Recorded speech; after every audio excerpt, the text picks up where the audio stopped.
Well, here we go again. Do you remember those days back in the day when Povetkin was fighting? And I said there was two versions of Povetkin. There was Povetkin and Pedvetkin, right? And when I used to call him Pedvetkin, some people took issue to the fact I called him Pedvetkin.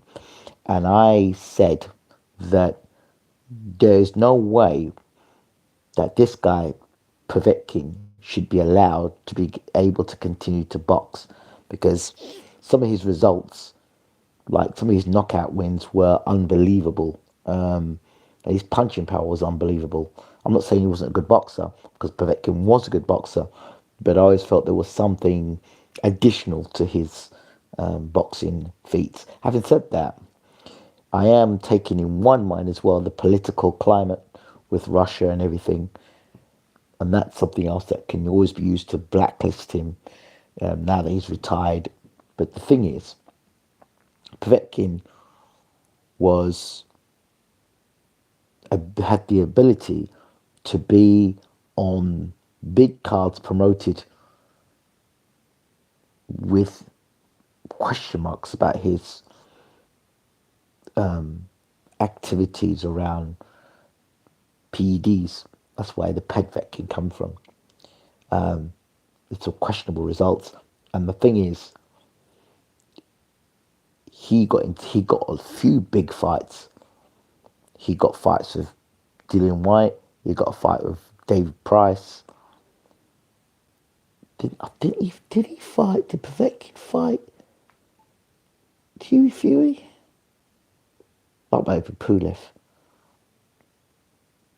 I'm not sure. But anyway, he fought a number of fights. So around that time, there was Dillian White, there was Tyson Fury, there was Povetkin, there was Luis Ortiz. Right?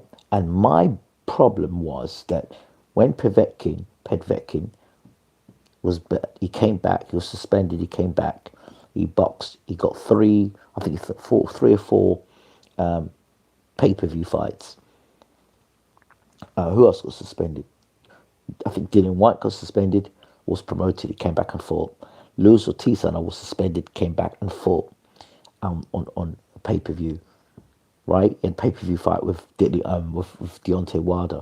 Now, the guy who didn't get that was Jarrell Miller. And I always said, why did Jarrell Miller not get this sort of leniency that Povetkin, Luis Ortiz, Dillian White, Tyson Fury got banned, remember? He got that ban over the 2 years, but people don't pay attention to that. Because it was in what they call retrospect. So like he had a retrospective ban. So he'd been out the ring for 2 years and it was retrospectively banned. So that's why people kind of don't talk about the Tyson Fury thing too much. When he had this situation with the farmer and was it Vada and USADA, whatever it was, knocking on his door and all that stuff, and UCAD, all that stuff back in the day. So if Povetkin is getting that and it's happening to him, what about Luis Ortiz? What about Tyson Fury? What about, because Jarrell Miller, even Canelo, who had beef or whatever's tainted cow, and then he came back and went straight into a pay-per-view fight with Gennady Golovkin. So we need to be looking at this a bit more, people. We really do. And now they're saying that they're going to reverse a lot of Povetkin's results. So they're going to reverse the result with him and David Price. And what happens? Are these fighters going to get compensated for it?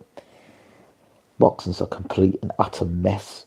And I said that a promoter was, I don't know, he knowing that he was promoting drug cheats. But I guess if you're caught with PEDs and then you're promoting them afterwards, that's not a good look.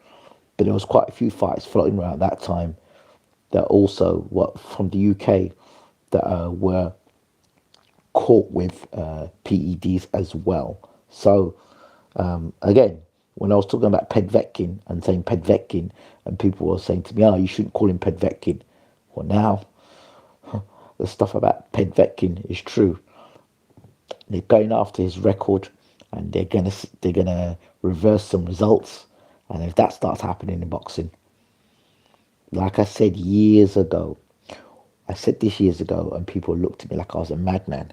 I said, when they start tapping people up for PEDs and drug and blood samples, be careful, because anything that is there that is for the purpose of good, when man gets his hand on it and corruption gets involved, anybody's career can be turned upside down.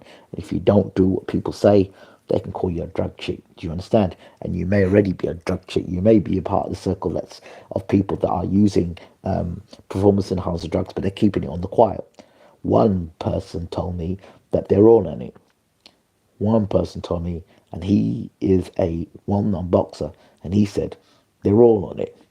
They're all on it. Do you really think that X, Y, and Z could perform? I mean, the one person that I always had suspicions about, couldn't ever prove it, was Manny Pacquiao, and I love Manny Pacquiao. But imagine if all those wins you had against him guys when he went up in weight and was stopping guys, like Mayweather said years ago. But remember, there's money making. Pacquiao, Canelo. So is it a rule for the big boys where they can, the money makers can do PEDs and get away with it and turn a blind eye because they're bringing in money and they're paying for the sanctioning fees? Or is it something else? Is it something else? You know, is it one rule for them and another rule for someone else? Because Leon Cameron got caught with cannabis or cocaine, and he was banned for what, 2, 3 years. Povetkin got suspended, banned, and came back and boxed, and then he went on a pay-per-view card. So is it because you're a ticket seller or not a ticket seller? Is it because your face fits or it doesn't fit? You tell me. Just like to discuss in the comment section, like I said, when you can do these tests, then with promoters, there can always be some form of corruption to tamper with samples and give misleading results.